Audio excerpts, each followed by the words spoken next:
암 환자가 피로를 하다는 것은 즉 뭐냐면은 에너지 생산을 많이 못하기 때문에.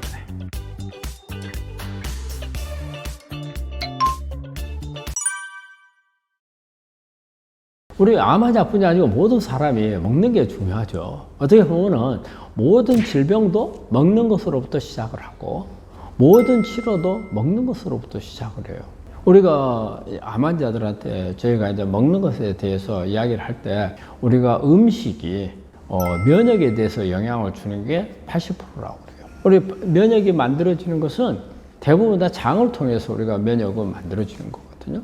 그래서 이 장을 자극하고 장을 통해서 들어오는 성분들에 의해서 영향을 주기 때문에 그게 80%고.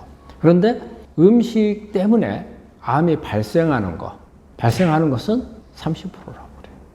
그러니까 음식이 어떻게 보면은 모든 우리 몸의 건강을 결정한다 해도 과언이 아니죠. 그렇기 때문에 음식을 어떻게 먹느냐, 또 얼마만큼 먹느냐, 그 다음에 또 하나는요, 어느 때 먹느냐, 또 어떻게 먹느냐, 이런 부분들이 다 종합적이어야 돼요. 그래서 음식 같은 경우는 우리가 뭐 식이섬유가 많은 것을 먹고 단백질도 식물성으로 하고 이런 부분들을 이제 음식 종류별로, 또 요즘에는 여러 가지 뭐 음식 습관도 있겠지만 어느 때 먹느냐도 상당히 중요한 걸로 되어 있어요. 왜냐하면 우리 생체 리듬이 있어요. 우리 생체 리듬이 하루에 우리 어떤 패턴으로 되어 있는 게 우리 머릿속에 이렇게 각인이 되어 있는 부분들이 있거든요.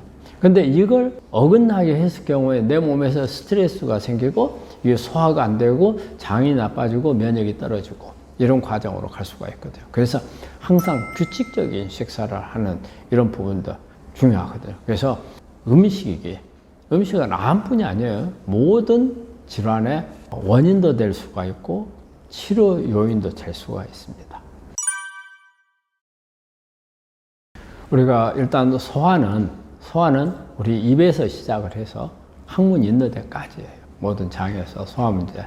그렇기 때문에 소화를 잘 되기 위해서는 이 과정에서 다 좋아야 돼요. 그래서 우리 몸에 일단은 우리가 소화가 잘 되려면 먼저 우리 머릿속에서 소화를 하기 위한 준비가 돼야 돼요. 그러면 우리 뇌에서는 어떠냐면 음식은 하루에 3번 들어온다고 생각을 하는 거죠. 일반적으로 아침, 점심, 저녁이 들어온다고 생각을 해요. 그러면 우리 뇌에서는 우리 주인은 아침에 8시에 항상 밥을 주더라. 그러면 8시쯤 되면 우리 뇌에서는 이제 음식이 들어오니까 소화를 해야 되겠다 해서 소화 준비를 해요. 그리고 점심은 12시다. 그러면 12시에 준비를 하는 거거든요. 그럼 가능한 한 그 시간에 맞춰서 음식을 먹는 게 소화에 도움이 되죠. 왜? 머릿속에서 이미 준비가 됐으니까. 그리고 또 우리가 이제 음식이 들어와요. 입으로 들어왔어. 입으로 들어오면 우리 위나 작은 창자에서는 이제 좀 있으면 씹어서 음식이 내려온다. 그러면 이거에 대한 또 준비를 하는 거예요. 그래서 이게 준비하는 동안에 우리 입안에서 아주 여러 차례 천천히 이렇게 씹어주는 게 좋아요. 그래서 어느 정도 입에서 감당할 수 있는 소화 효소 아밀라제죠. 이거에서 약간은 소화를 시키고 그리고 위로 넘기는 거죠. 그래서 자주 씹는 게 중요하고 그리고 천천히 시간이 너무 빨리 음식을 먹게 되면 우리 혈당 수치가 순간적으로 올라갔다가 떨어져요. 그렇게 되면 순간적으로 올라가는 것 때문에 많이 한꺼번에 올라가니까 인슐린이 너무 많이 나오게 돼 있어요. 그럼 나중에 인슐린 저항이 되죠. 그래서 나중에 어떤 비만도 문제가 되고 암도 문제가 되고 암에 나쁜 영향을 줄 수밖에 없다. 천천히 먹는 게 좋고 그리고 음식을 먹을 때 물 같은 것을 먹을 때도 물을 같이 먹는 것은 아주 안 좋은 습관이에요. 물을 많이 마시게 되면 음식을 먹으면서 물을 마시면은 위산이 희석이 돼요. 그래서 희석이 돼버리니까 우리 위에서는 위산이 나와가지고 이 위산이 단백질을 녹인단 말이에요. 이 위산의 산성도가 1 정도 되거든요. 그런데 물을 먹어버리면 희석이 돼서 단백질 소화가 잘 안 되죠. 그리고 이제 어때요?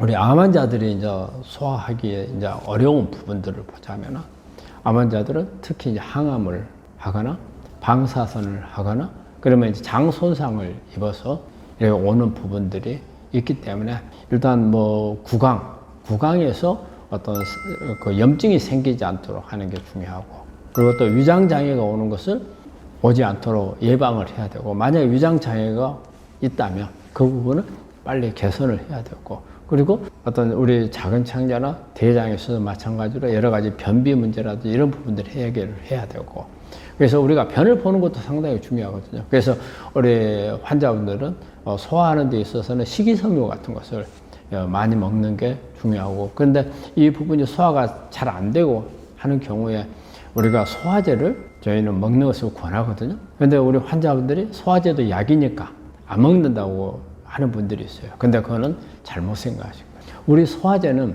이 효소가 몸 안에 들어가지 않습니다. 우리 장에서 음식들 소화하는 그런 역할만 하거든요. 그래서 이 소화제를 먹는다 해서 내 몸 안에서 나오는 소화제가 안 나와가지고 오히려 우리가 마이너스다. 우리가 스테로이드 같은 그런 개념을 가지고 있는데 그건 아니기 때문에 소화제, 특히 췌장이라든지 간이라든지 이런 부분들에서 어떤 항암이나 이런 효과로 인해서 효소가 잘 안 나오는 경우에는 우리가 소화제를 먹어서 도와주는 게 훨씬 더 도움이 됩니다. 우리 암 환자분들한테는 소화 문제가 상당히 많이 있는데 이런 부분들을 잘 고려해서 하시면은 도움이 될 겁니다. 우리 암 환자들은 항상 피곤하죠. 피곤하고 또 이제 항암을 하게 되면 더 피로도가 쌓이게 되고, 그래서 암 환자가 피로를 하다는 것은 즉 뭐냐면은 에너지 생산을 많이 못하기 때문에 그런 경우가 있고, 또 암세포가 성장을 하면서 에너지를 다 빼들어 가잖아요.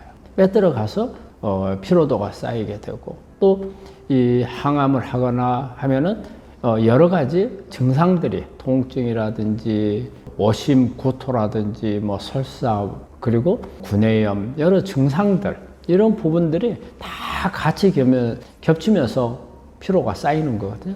그래서 가장 기본적인 거는 일단 에너지 생산을 늘려야 돼요. 에너지 생산을.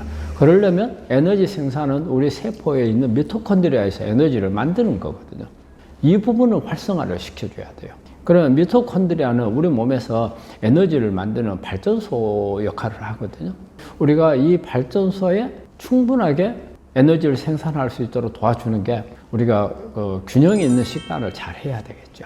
영양가 있는 부분들을 해야 되고, 그리고 특히 비타민 B계통의 비타민들이 에너지를 만드는데 부속으로 이용하거든요, 발전소에. 그래서 비타민 B계통을 많이 좀 섭취를 해야 되겠고, 그리고 마그네슘이 또 여기에서 그런 역할을 하거든요. 마그네슘도 충분하니, 마그네슘은 야채 속에 많이 들어있죠.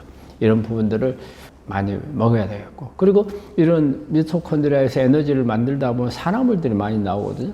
그래서 비타민 C라든지, 그리고 알파리포이스라든지, 뭐 L카니틴이라든지 이런 부분들이 많이 함유되어 있는 이런 음식들을 섭취를 해서 피로를 줄이는 방법이 가장 중요하고요. 그리고 또 피로를 오게끔 하는 부분을 막는 것 중에 하나가 운동이에요. 운동을 하게 되면은 그만큼 우리가 또 근육을 강화를 하고, 그래서 기력이 올라오잖아요. 또 운동을 하게 되면 햇볕을 많이 봐요. 우리 햇볕을 많이 보면 세로토닌이 많이 만들어지거든요. 그럼 우리가 피로를 느끼는 게 상당히 줄어드는 그런 효과가 있어요. 그리고 또 우리가 피로를 오게 하는 것 중에 하나가 우리 암 환자분들이 잠을 잘 못 자거든요. 수면 장애가 많죠.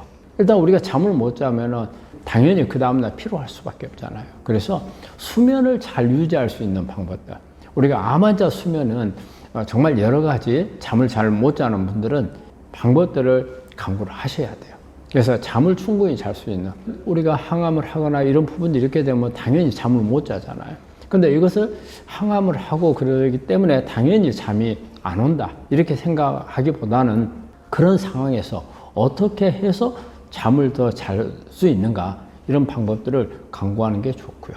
그리고 스트레스를 줄여야 됩니다. 우리가 스트레스가 많으면 짜증이 나고 피곤하잖아요. 그런 부분들. 그리고 또 하나는 항암을 하는 동안에 올 수 있는 어떤 약물이나 방사선이나 이런 부분에 인해서 오는 통증이라든지 이런 부작용들, 이런 부작용들을 줄이는 것도 하나의 피로를 줄일 수 있는 방법들이거든요. 그래서 이 환자분들 많이 피곤하고 기력이 떨어진 상황이라면 이런 부분들을 고려를 해서 보완을 한다면 피로도가 많이 줄어들 겁니다.